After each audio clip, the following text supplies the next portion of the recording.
Hi. Good morning, good afternoon, good evening. Welcome to AI 2030 show. My name is Xiaochen Zhang and your host. Today we have Lily with us. And before we dive deep into the topic, and Lily, can you introduce yourself? Hi, so my name's Lily Hands. I'm an originally Australian qualified attorney. I have a background in both commercial law and human rights, and I'm currently wrapping up a PhD in fair AI and law at Cambridge University in England.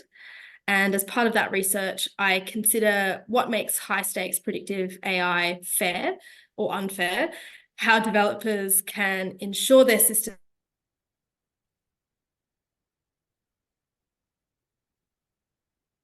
predictive AI systems. Awesome. And so things that you're studying the fairness side of AI, and can you help us to just understand why this is an important issue? Yeah, absolutely. So in terms of fairness, I mean, these justice-related questions, I think, are age-old. However, when it comes to algorithms, as I'm sure we've all seen in various contexts, a lot of the time the controversies which have appeared around many of these systems have been to do with certain aspects of fairness. So to take, one example, there was a situation where Apple released a credit card with Goldman Sachs, and it turned out that the wives of two sort of prominent members of the tech community were given credit limits on those cards, which were about 10 or 20 times lower than their husbands, even though so that generated perceptions of unfairness. And so for both companies and for users and for governments, fairness is becoming an emerging issue that's very high on the agenda. Awesome. And then why fairness is a complex issue. What make it complex? For sure. So I think in general, we should think of fairness as a sort of contextual property of like these broader socio-technical systems, not just a technical property or instrumental property of the technology or its components. Of course, most existing research tends to focus on narrower, perhaps, questions of relative discrimination and bias, and those form part of fairness, but there are very many aspects of even comparative fairness, whether a system works as well for one person as another, whether people are unfairly stereotyped or and then whether people are just over or underrepresented. So if the search engine skews, CEOs as images of men, for example, that in itself can have issues of fairness raised. But fairness is also broader than, although it's related to the legal concept of discrimination. So that's caused some scholarship and some discussions.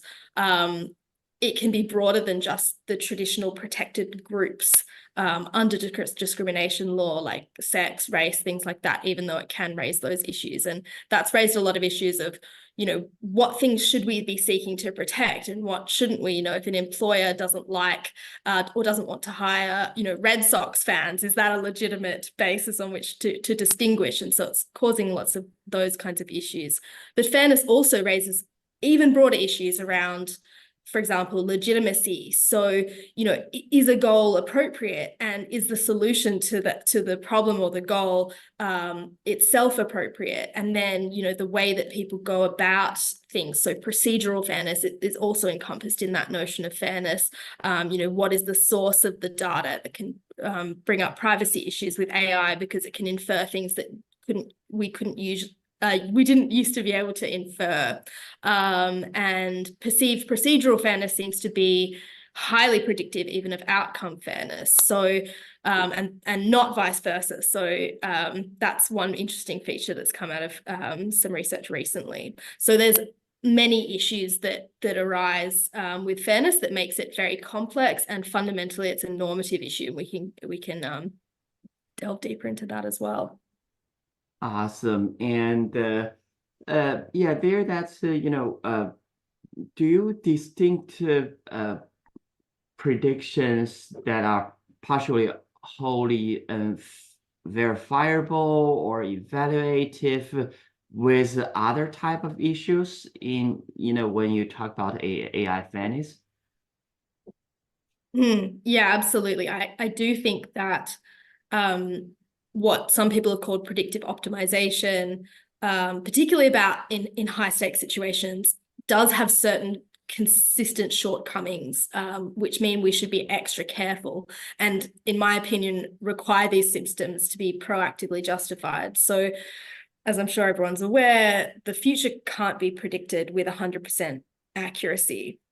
And we know that there are often sources of bias, whether those are societal, within the data set, or within model structures, for example.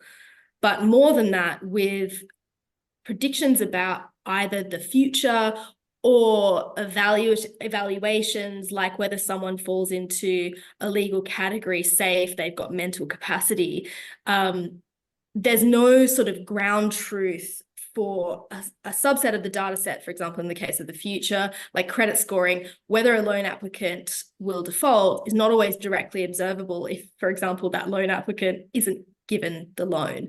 And for evaluative ground truths, they're kind of fuzzy. So on top of all that, decisions themselves may affect the outcomes being predicted. So obviously, in the case of the loan application, you're not going to be able to repay a loan that you never got. And also, not everyone will respond in the same way to an intervention, and we can't know that ahead of actually making the prediction. So that can skew the data as well. So there's no real objective measure of non-discrimination among perhaps relevant but differently performing groups or individuals.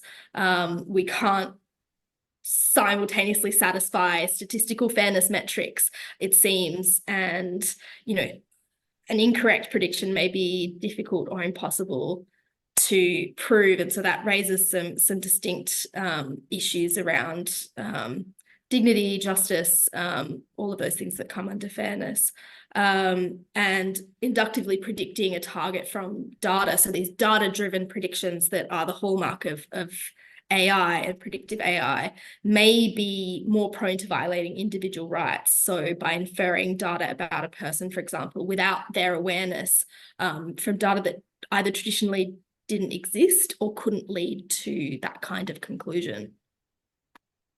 And of course, that this is not an easy task where that, as what you mentioned, that where there are bias, from intentional bias, which can be just built into the model, or there's potentially also intentional. And for any companies or organizations when they are just introducing a new AI-based model, and what are the ways that they can use to just trying to address the potential fairness related risks? Yeah, absolutely. So I think a lot of companies are really taking this seriously, and are acting in good faith around fairness. It's just a very difficult, and as I mentioned, it's a socio-technical thing. So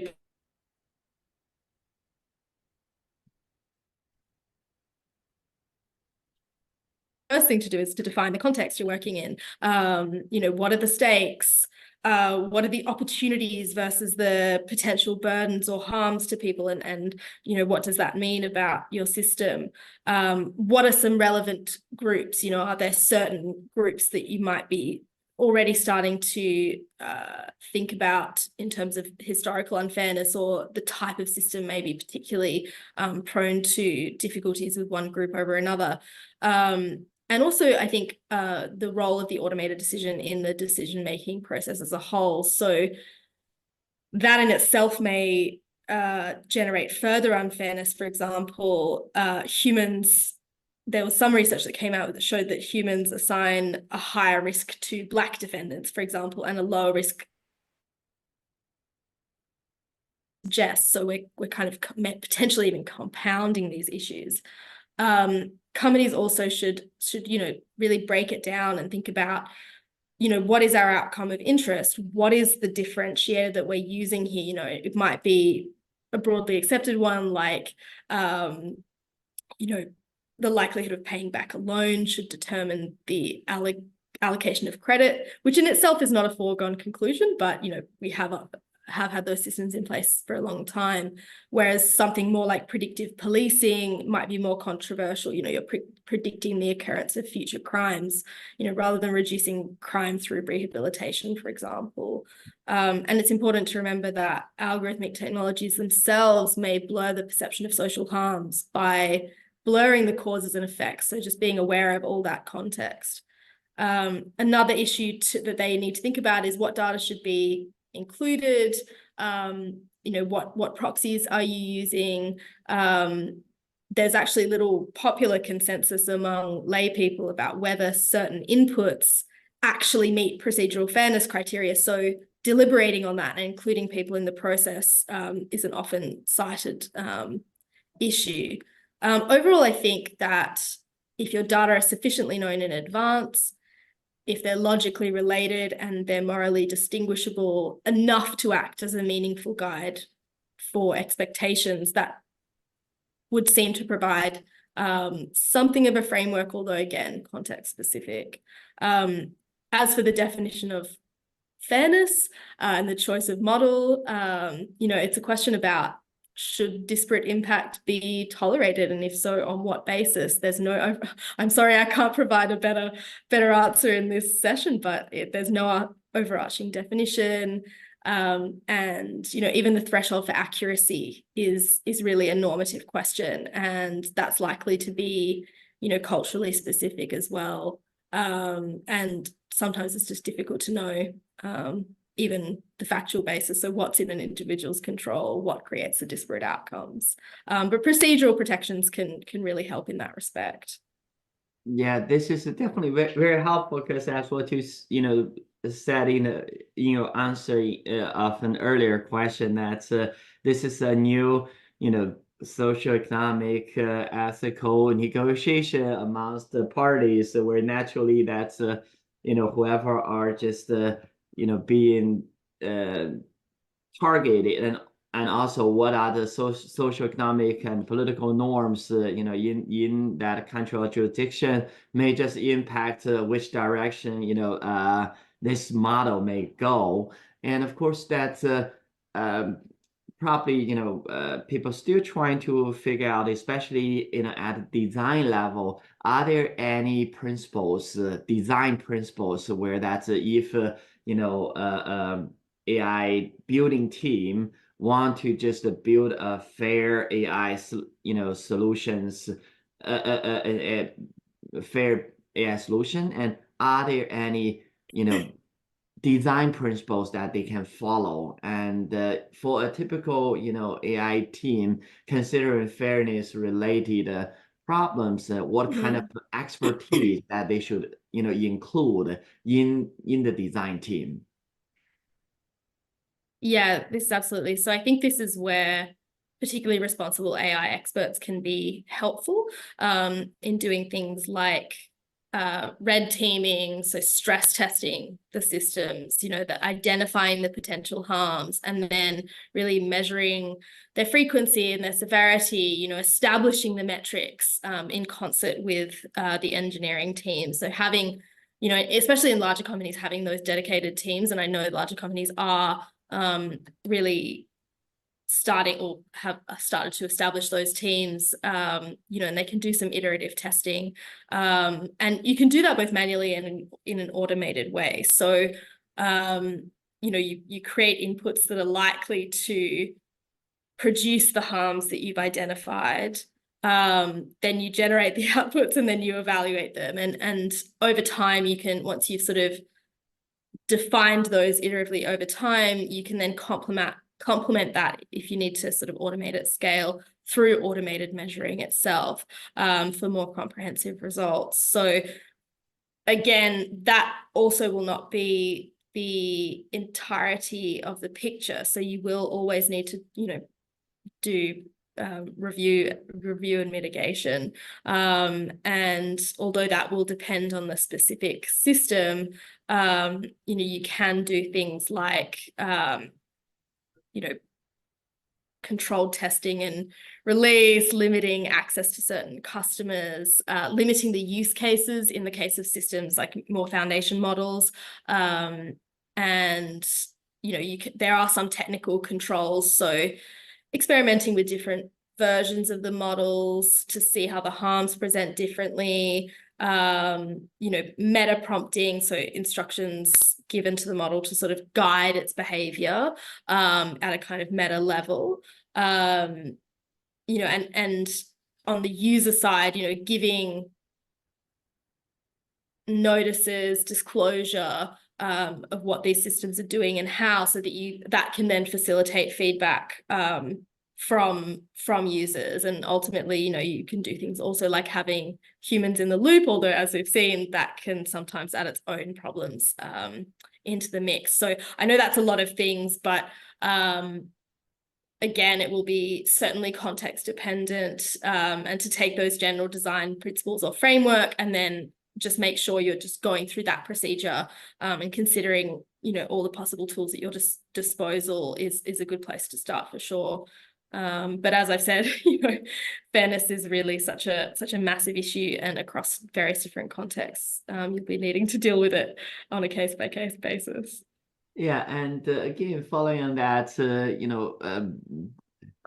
definitely to just implement different design principles or put a different structure in place is not a small task, and many times that's it could be highly technical or expertise driven, and it's not all companies have the resources to just build a large team to do testing, to do all that, and even with if resources or not a constraint, and many times that where with considering the problem is much more broader, and if you only just having the team within an organization might not be applicable, and in the way that it may not just give you the right result. So are there any examples that company organizations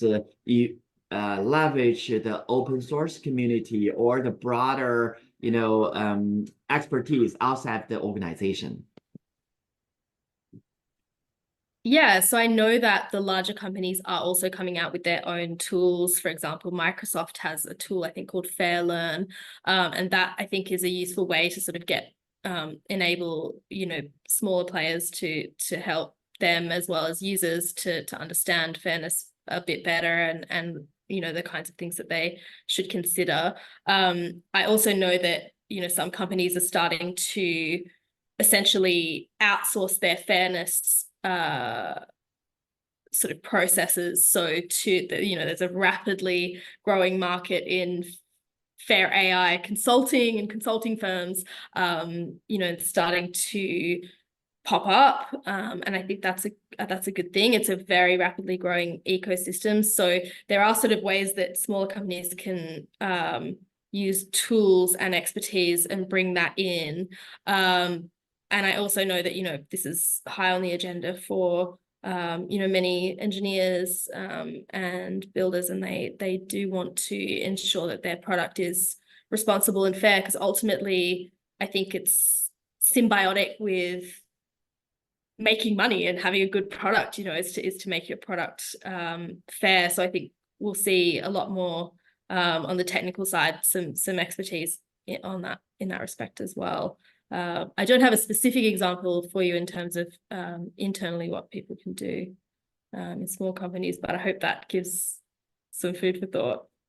Yeah, absolutely. And can you also contextualize the fairness within the broader responsible AI related issue, where that's you can just say in addition to fairness, there's transparency related explainability, there's sustainability, there's privacy and broader issues that if a company want to resource right expertise to just build the right model, and how does fairness may impact other type of broader issues, and then how should a company or organization address those broader issues together with fairness.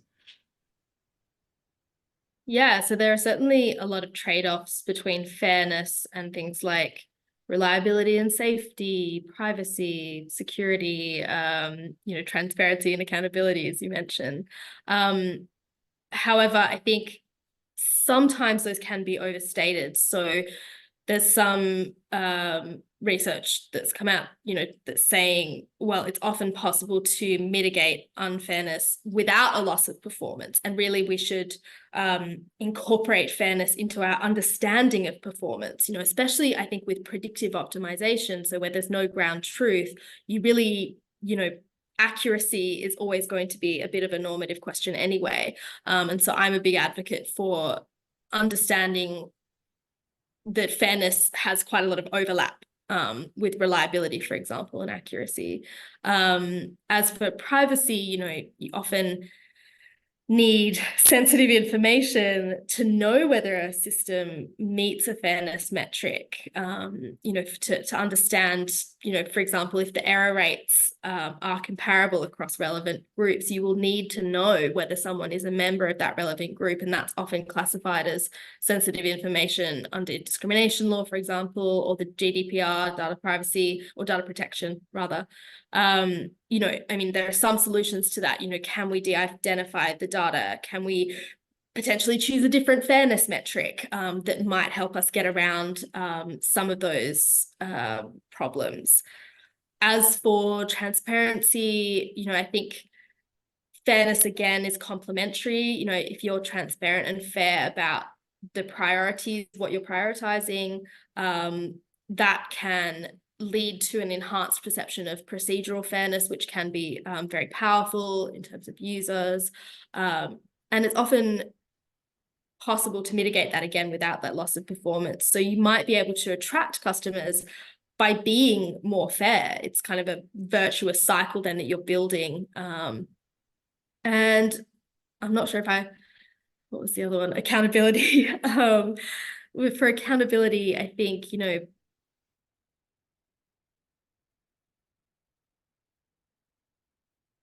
fairness criteria. So unverifiable predictions in particular can cause issues with that accountability, because you sometimes don't know whether the decision is correct or not, and you cannot know.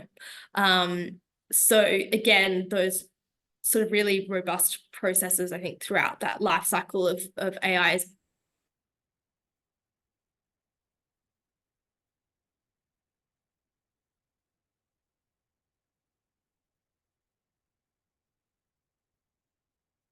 What happened?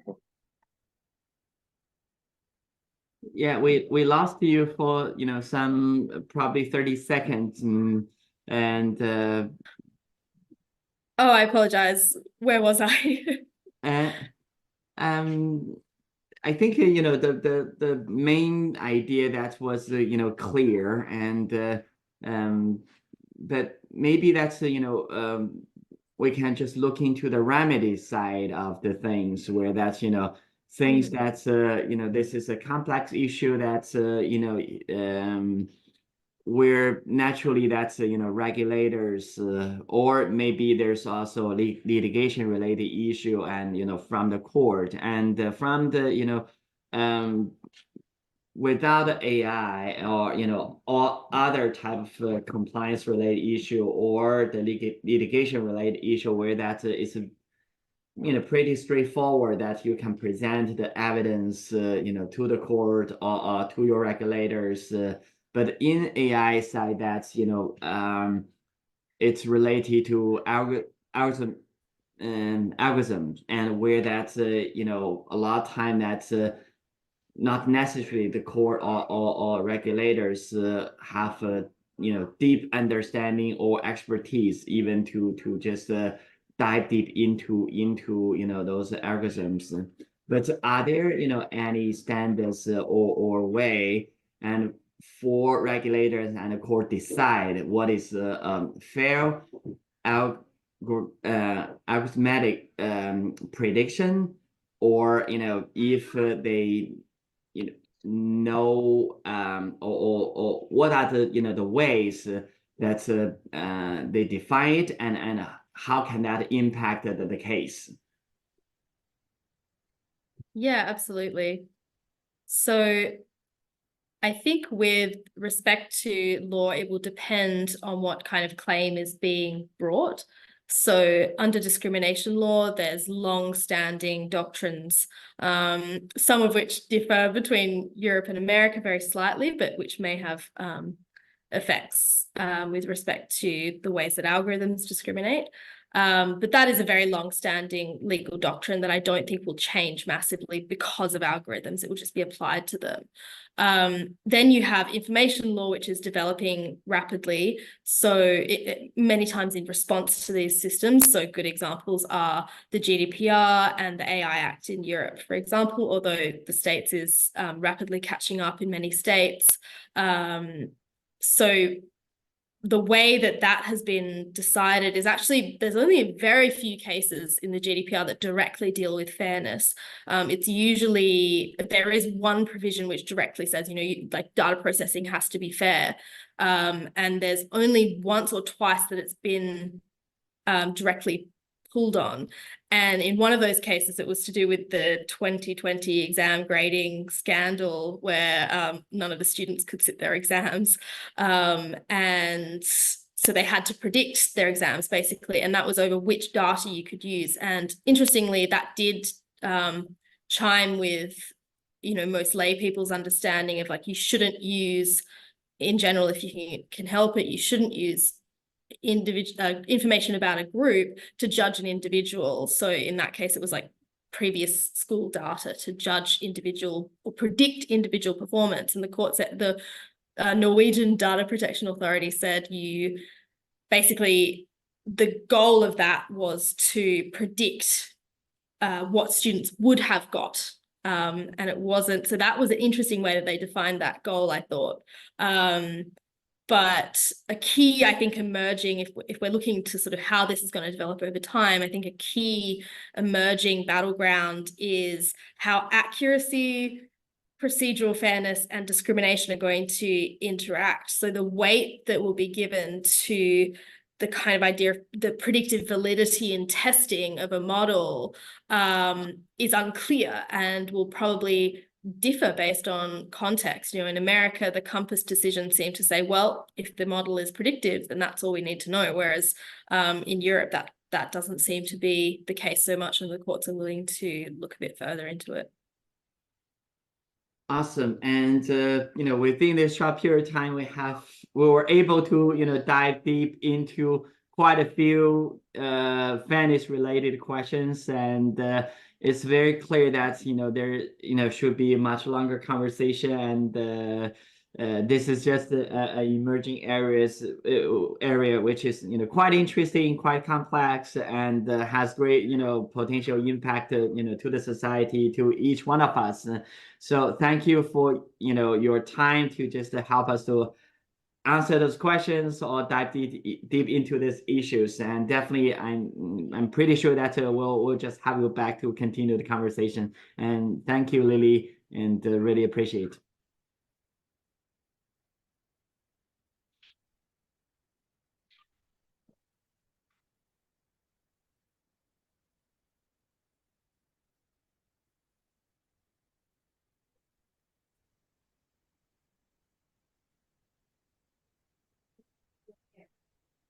Thank you so much. Yeah. Thank you, everyone, and have a great day. Thank you, everyone. Bye.